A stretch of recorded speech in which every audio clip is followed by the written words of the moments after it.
like I said, Richard, I mean, just thinking back like a year ago, man, like it was just, it wasn't per se just an idea, but you hadn't launched it yet. You were just getting ready Yep. for it. So, I Hilarious. mean, And so much uh, changed. It was Bitcoin Hex. Now that Bitcoin word, we don't need it. Get out of here. We don't yeah, want it. And people could yell and complain. And then, dude, $3 billion of Bitcoin holders minted their Hex in the contract. That means people that have private keys to spend 3 billion. It's more than 3 billion now. It's like 306,000 Bitcoin. So it's probably like almost 4 billion now, I guess. They could just decide to swap some of that for Hex because they've already used it. And they've already seen gains on it. So, and we know they have the private keys because they signed from the private keys. That's amazing. Like 3 billion. So sure, it could have been a lot more. Like we only got like 3% of the possible claims, I think. But still three billion fucking dollars. That's a lot of money.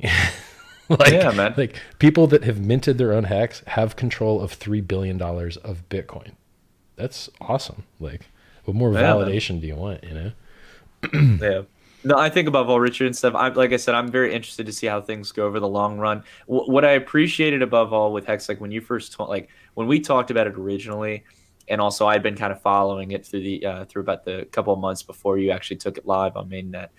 The thing for me that really stood out is that, look, for example, it's definitely out there. It's definitely different from a lot of the other Yep. cryptocurrencies. Yep. But the reason why it is I think, not only did you do things by the books, but the one thing as well that I do appreciate above all is that you're not kind of BSing, like you're just kind of honest about what Did I tell you Hex's why we built purpose it? is. Yeah. Yeah. Everyone else, Satoshi put a halvening of the inflation every 4 years. It's not in the white paper. There is no mentioning of the halvening in the white paper whatsoever. Why did Satoshi put that in? Because he wanted it to pump. Now, what do the Ethereum guys want? They want Ethereum to pump. So what are they doing? They're trying to build coin burning with the IP 1559. So instead of miners being paid something that they then give the electricity company, it'll have a large component that just burns. So it rises the Yeah, ETH price. it's actually purely not just like Bitcoin where you have a declining inflation rate to a finite cap, but with E1159 in this case, or Ethereum Improvement Proposal 15599. Yeah. In this case, you're giving the opportunity where Ethereum can actually become truly deflationary. So Yeah. it's kind of a misconception some people have Yep. about Bitcoin is they call it deflationary It's when in not. reality it's It's just finite. convergently less inflationary. Yeah, exactly. So we already have coin burning. And they're trying to figure out staking so they can get coins to lock up to drive the price up. And we're like, yeah, we already have that. So like Hex already has coin burning and lockups, and Ethereum's trying to catch up, but people don't realize that. And the other thing is, a lot of what Hex does is actually just what Bitcoin does, but people don't realize it. So Bitcoin inflates to reward miners, and miners literally just sell the coins on people's heads to pay for electric bills and hardware. They don't buy coins, they sell them. Hex inflates to pay stakers to hold the price up. And we don't have negative externalities. We don't have to pay miners. They get a couple pennies or a dollar. They don't get billions of dollars an hour like in Bitcoin. And they're both fixed reward pools. So in Bitcoin, if you're 10% of the hash rate, you get 10% of all the block rewards. In Hex, if you're 10% of the shares, you get 10% of all the rewards. That's it. We have two systems that inflate.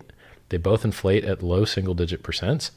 One inflates for miners to dump the price. One inflates for stakers to hold the price up. But they both have fixed pools, and they're both divided up the same way. So shares in Hex are equal to hash rate, and total hash rate is equal to total shares. They're the same fucking thing. And then difficulty, in Bitcoin, you keep having a higher and higher difficulty because the hash rate gets higher and higher. The Hex equivalent for difficulty is the share price, and our share price only goes up. Now, actually, difficulty can go down sometimes, although it's rare. In bear markets, it does. And in Hex, the share price just goes up and up and up, which is how we account for compounding. So if you had put in money and it had compounded, okay, well now we have to pay you the interest, which means we've got to take data and write it to your database entry. And then we have to do that for every stake you have and for all the other 10,000s of stakers, right? I think there's like 30,000 stakers. So instead of writing all those databases all the time, instead we just do what Bitcoin does, and we account for our accounting by moving the share price up. So now it's harder for new guys to dilute you, and you will never be able to get a better share rate than you already have. The share price only goes up, and it's mathematically the same because we're just maintaining a ratio. That's all shares do, is they say, how much do you have versus somebody else? So instead of inflating these guys all the time, we just deflate the new guys, and that keeps the ratios the same. And you don't have to write to the database for 1 million guys. You just have to write it once for the new share price. And so our share price is like Bitcoin difficulty. Our shares are like Bitcoin hash rate. Our total shares is like Bitcoin total hash. There's so many similarities that like once you look at the system from like a helicopter view, you're like, yeah, it's not actually that much different. So Hex has a hybrid proof of stake for inflation, proof of work for transactions, and Bitcoin has proof of work for inflation and transactions. But other than that, the two systems are very similar, right? Like once you look at it from like that overview. And the only other thing that we did was interesting. Bitcoin used to freemium onboard people by double clicking an EXE. They give them free coins.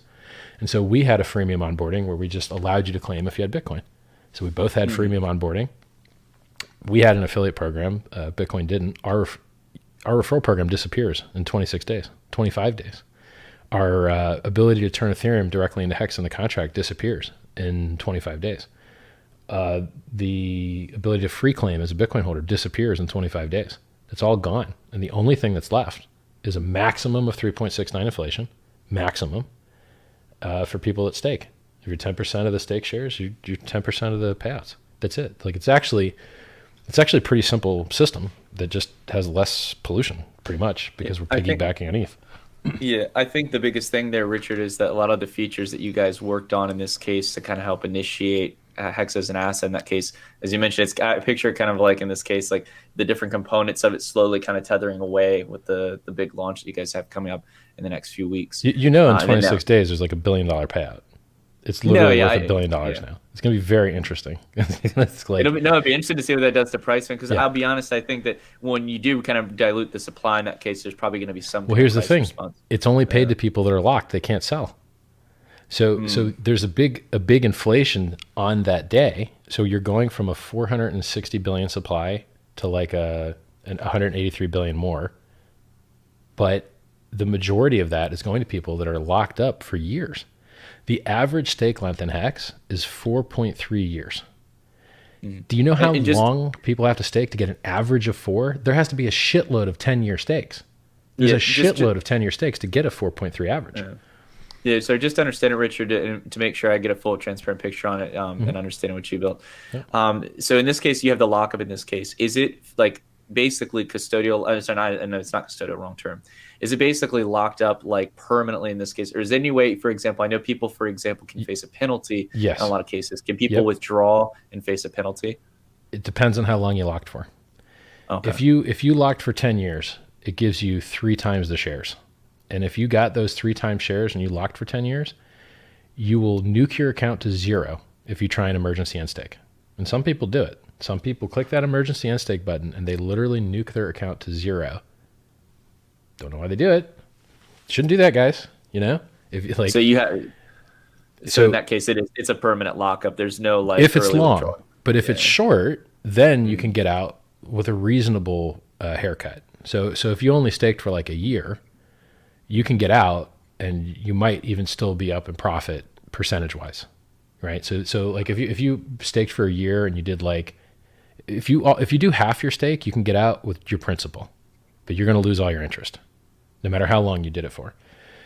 So right now, like if you had a 10-year stake and you only served 1 year, which you couldn't even have done because the system's not even a year old, it's going to be years before you'll ever be able to actually end stake and receive anything out of it. So for the longer stakers, they're hard locked, cannot possibly get out no matter what.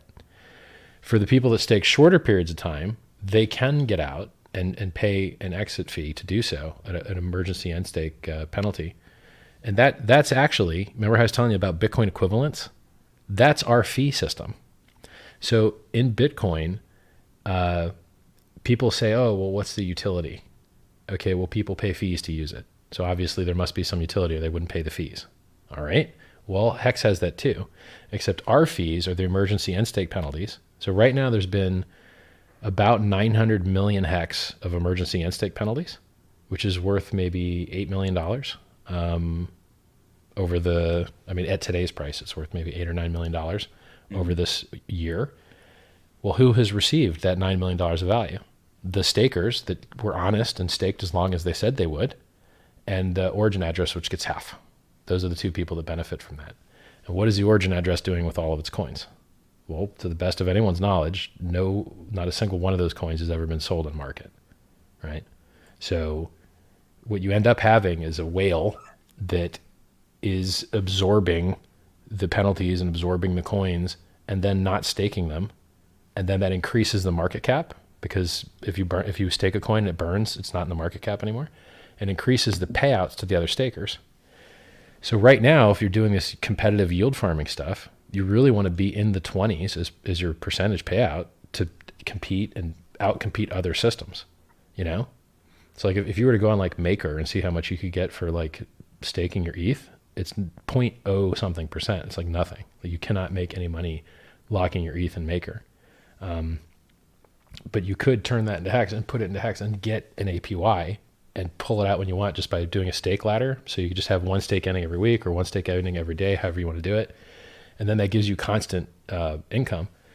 So it's like the whales in the Hex system basically can decide how much they want to stake or not, which will affect what the APR of the payouts are in order to be competitive. Now I have to imagine before the big payday in 25 days that a lot more people would stake because it's a fucking $1 billion payout, and who doesn't want a piece of that, right? So it's once you understand how Hex works, it's so similar to Bitcoin that you're just like, oh, there's not that much differences. Like we pay stakers instead of miners. We have a 3.69 maximum inflation rate, which is lower than Bitcoin ever had before it went to 20K. Now Bitcoin's at like a 1.87, but it's totally different. If in Bitcoin, that inflation gets sold on the market to pay for electricity. In Hex, if you're an average length, average size staker, there is no inflation to you because you're the one getting paid the inflation. So it's actually 0% inflation for you if you're an average length, average size staker. The only people that are actually diluted by inflation in the Hex system are the people that don't stake. And that's how the virtual lending works. And in a system like, let's say Compound, someone takes out a loan and they pay an APY for that, and that APY becomes someone else's yield. In Hex, you're not taking out a loan, but you're being diluted if you're not staked. And so the value of your ownership of the system is being diluted by other people's rewards that they're getting for staking and that you're not getting. And when they stake, they burn their coins, which rises the market value. And so what you have is the people that stake are lending virtually value through supply and demand curve. They're reducing the supply, which increases the value of the person that can sell, the person that's not staked. And so that's a value transfer, like an indirect value transfer. And then that person can harvest that value. But while he's holding those coins and not like selling them, he's paying for that privilege because he's being diluted. He's getting less of a percentage of the system. So it's actually virtual lending without people being liquidated. You can't get liquidated.